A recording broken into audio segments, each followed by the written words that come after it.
The new Space Jam that Bron created. Incredible. Incredible.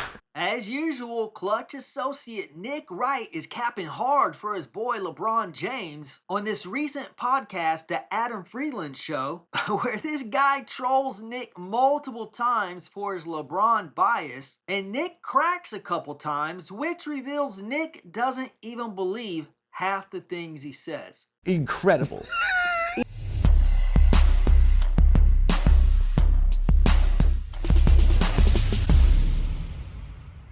Alright, so earlier in the year, I made a video showcasing how Klutch Sports has their hooks in many members of the mainstream media. Most notably Shannon Sharpe, Colin Cowherd, and of course Nick Wright. After you watch that video, you'll understand exactly the way these guys operate and why they're always vehemently fighting against Michael Jordan and Kobe Bryant and elevating LeBron James. The idea that Kobe Bryant even gets to be in this discussion is laughable. No. And once you understand how that works, you'll be able to pinpoint their manipulation of the narrative, which you can subtly identify a couple times during this interview. Makes sense that why Stephen A is doing it. Stephen A is mad that LeBron won't pay him attention.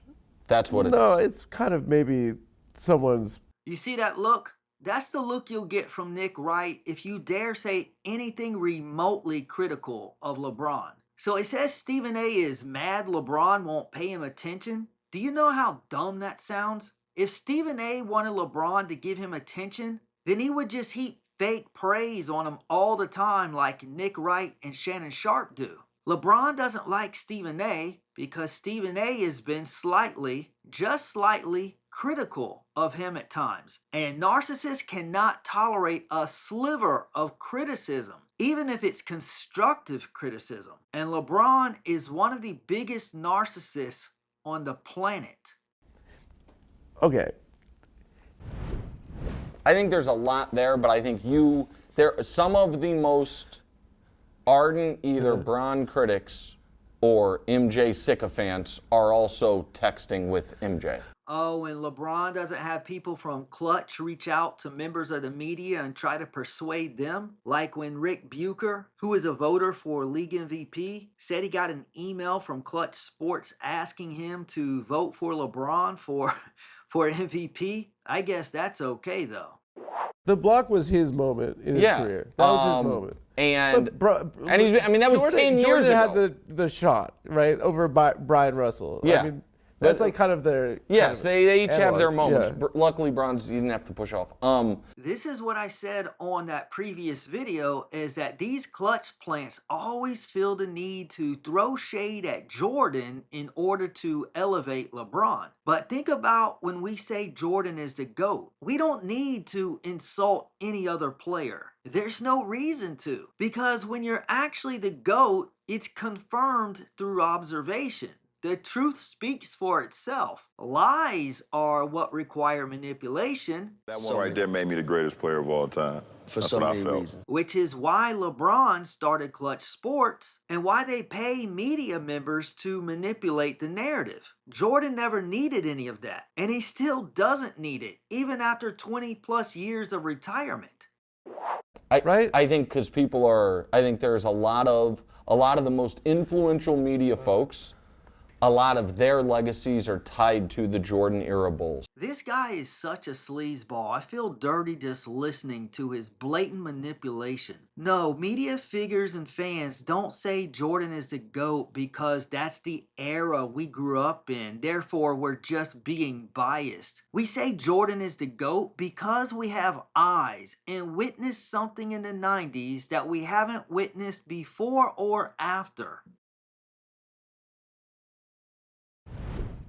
And for the record, I'm not even a Jordan fan. I'm a Spurs fan. My favorite player was David Robinson. My second favorite player was Reggie Miller. So I used to root for the Pacers in the 90s. I was cheering for Reggie Miller to beat Michael Jordan. I was cheering for Barkley and the Suns to beat the Bulls in the 93 finals. I was cheering for Sean Kemp, Gary Payton, and the Seattle Supersonics to beat Jordan and the Bulls in the 96 finals. And many of us were cheering for someone to stop the Bulls, but none of us love him or hate him.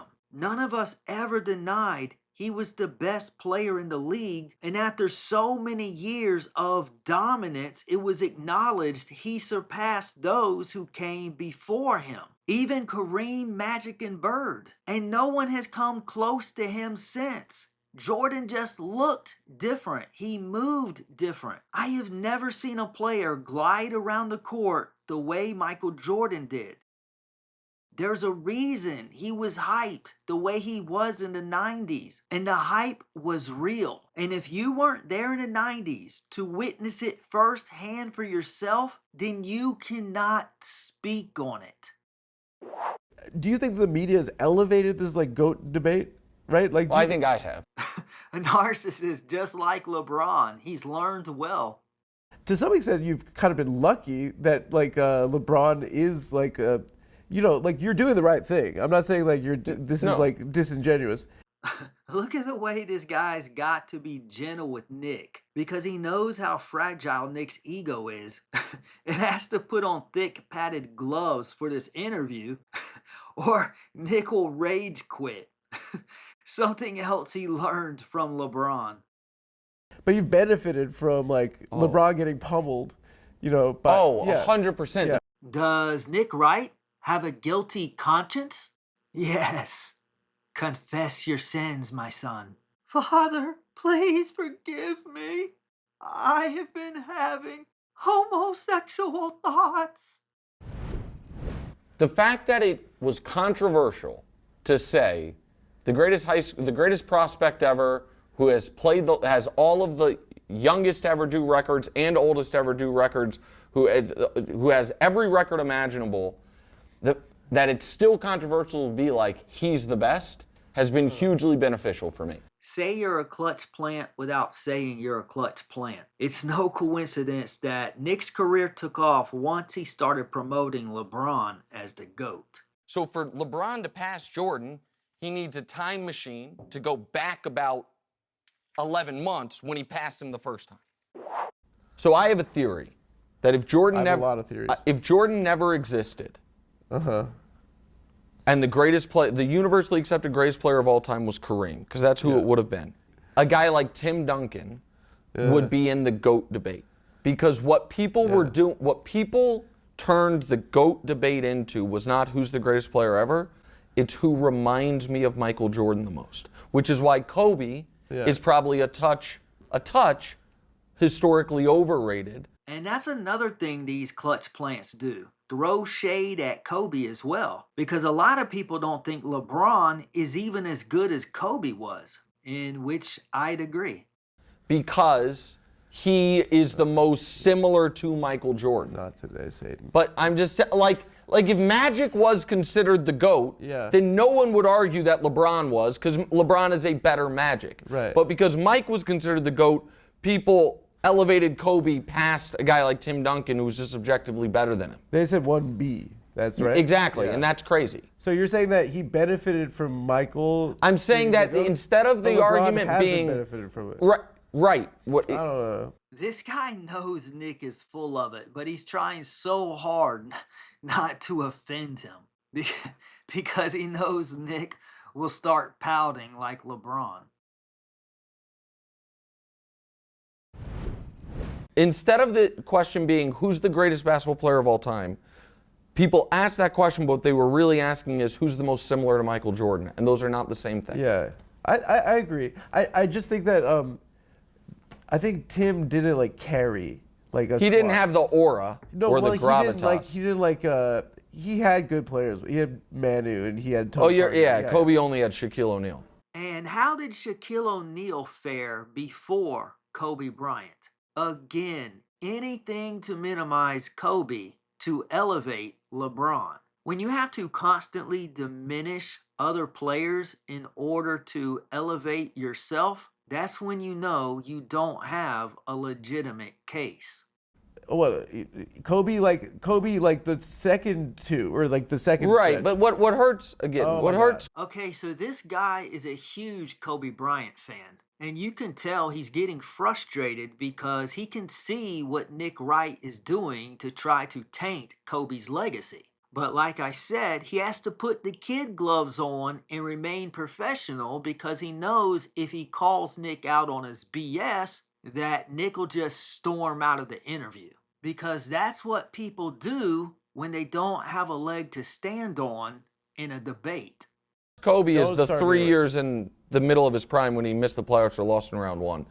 Smack Okay. dab in the middle of his prime. With who? Andrew Bynum? Well, that's the thing. But Yeah. in the NBA, like, you're supposed to, you carry guys. He was left alone. This guy is starting to get sick of Nick's tired act of manipulating the masses by omitting proper context. First off, Kobe was in a loaded Western Conference. Second, not only did Kobe play with a mediocre roster from 2005 through 2007, but most of those guys weren't even NBA caliber starters, let alone all-stars. 18-year-old straight out of high school Andrew Bynum, Chris Mim, Smush Parker, most of those guys were bench players. So Kobe played with a roster of bench players in a loaded Western Conference. And after Kobe retired, he talked about this in an interview. So let's listen to what Kobe had to say about that dark period of his career and compare his attitude to LeBron's attitude.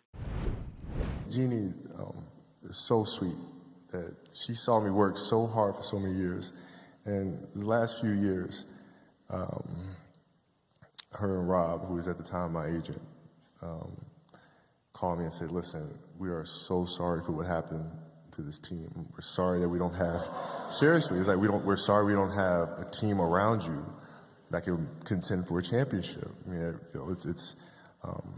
so we can make a few calls and get you on a contending team if that's something, because we just feel horrible about seeing you going out there and struggle. Remember this?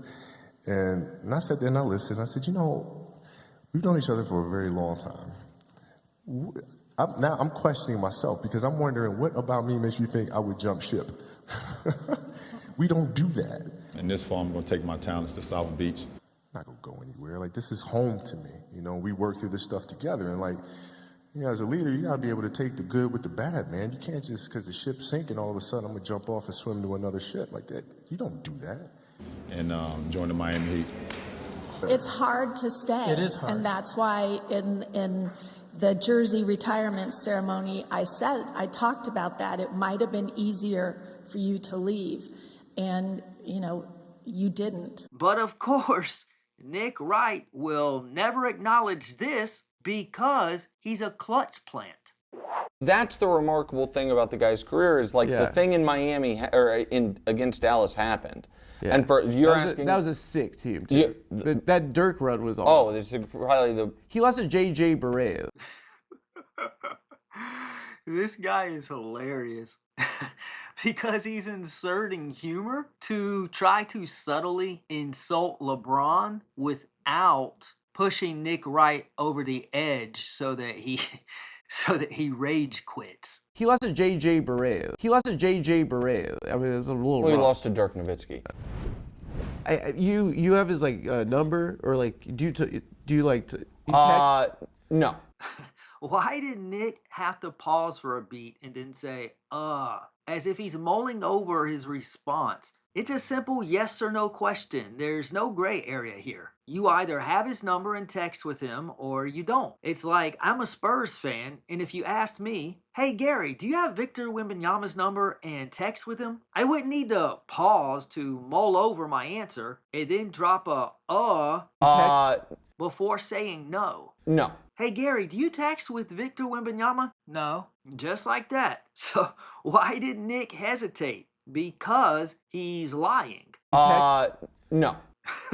They're probably having an affair, but don't let Shannon know.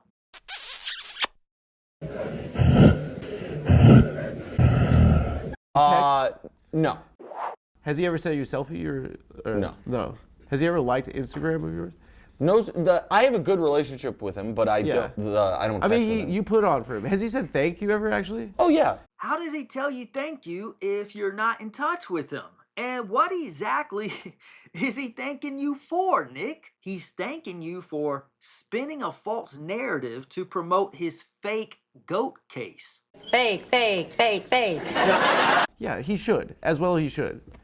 The decision for a fucking Hennessy, I mean, it's just like, come on, dude. Like, don't. Anybody fucking that was tricked by that fucking Hennessy pre-ad Yeah. is a moron. Why? Because anybody that thought He's 41. anybody He's that old. thought LeBron was going to announce his retirement at noon on a Tuesday What? online. Tuesday? Yeah. What do you did? You the USSR, the state media? That makes no sense. What do you mean? Tuesday is What do not you a mean? retirement day. That, What does that even mean? I'll tell you exactly what it And means. anyone that thinks that Tuesday is a retirement day is a moron. Anybody that thought that LeBron That's bizarre. it's not bizarre at all. No, it's just he's 41, and we're like, well, how much longer is he going to go? He's the best basketball Correct. player ever. And he played- Wondering whether or not he might retire does not make you an idiot. Thinking it's going to be 1 day notice and I'm going to do it in the middle of a middle of a week, middle of a work day, as opposed to a major event in prime time. don't doesn't know. know how the guys. And so I guess I'm calling you an idiot. So he's I never apologize. retired on a Tuesday before? He's not going to retire Okay. noon on a Who Tuesday knew that? online. Who knew that? Anybody with a. Literally 99.9% of people don't know that. You're putting on for your boy. I I'm not appreciate putting it. on for It's my just boy. not. Look at how Nick is stifling his laughter because he knows he's full of it. You know how sometimes when someone is lying and they get called out, they'll accidentally laugh or crack a smile as they double down on their lie? This is actually a real thing. It's called duper's delight. Duping delight or duper's delight is the feeling of pleasure, thrill, or satisfaction a person gets from successfully deceiving someone else, often manifesting as a smirk, smile, or inner joy when they get away with a lie. According to research by psychologist Paul Ekman, it's distinct from normal lying because it involves an enjoyment of the act of manipulation, common in people with antisocial traits, narcissism, or those who enjoy power and control, like con artists or certain politicians. Key characteristics: positive emotion. It's a positive affective state, joy, excitement, associated with successful deceit. Source of thrill. Liars who feel duping delight get a kick or thrill from tricking others, leading them to lie more. Associated personalities. Often seen in psychopaths, sociopaths, narcissists, manipulators, and those in high-stake roles, sales, politics, law, who enjoy power. Physical cues can sometimes be seen as a slight smirk or subtle facial expression betraying the deceit. In essence, it's the joy of the duper, the deceiver, in outsmarting their dupee, the deceived. And you can see the duper's delight in Nick's micro expressions here. This guy has carved out a career for himself by claiming LeBron is better than Jordan. I'm not appreciate putting it. on for It's my just boy. not- I'm not appreciate it. putting on for It's my just boy. not- I'm not appreciate it. putting on for It's my just boy. not. Those like Lakers Celtics finals. Sure. Was that more difficult? Like, Well, as the rule changes. I think that I think that they. Notice he's stuttering again. He does this multiple times throughout this interview as he's manipulating the audience I think that I think that they. by spinning a narrative out of context in attempt to make LeBron seem better than he really is. He doesn't want to just say straight up that LeBron's era was easier to play in than previous eras. And watch what happens when Adam calls him out. You're going to see Nick display another duping delight smirk. I think that I think that they. I think that I think that they. It just totally changed the way the sport's played. I don't know if one's more difficult than the other. You're just trying to figure out a way to compliment LeBron. No, I'm not. Yeah, but And look at that. Another duper's delight smirk as he denies his allegiance to LeBron. Can you see it now? The manipulation of these liars?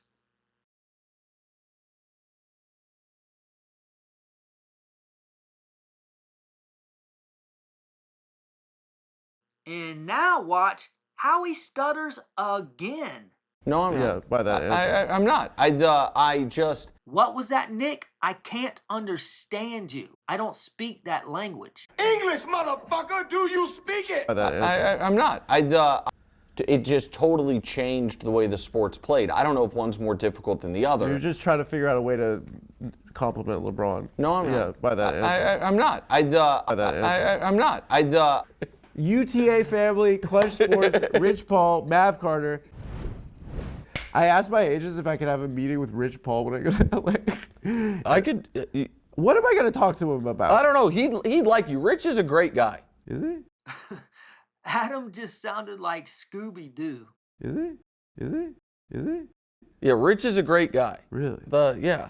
And Maverick's one of my dearest friends. Yeah, Nick is without a doubt working with Klutch. How else would he be friends with Maverick Carter and be able to talk about what a great guy Rich Paul is? So if you're working with LeBron's sports agency, then you can't take his opinions about LeBron seriously because of course he's going to be biased. Because he has a dog in the race, and the dog being of course his career that exploded in exchange to promote the false narrative that LeBron is better than Jordan. Really? Yeah. So you're like you're like in too deep. That's why. And he gets called out again, and this time cannot contain his laughter. Nick Wright is a Klutch plant.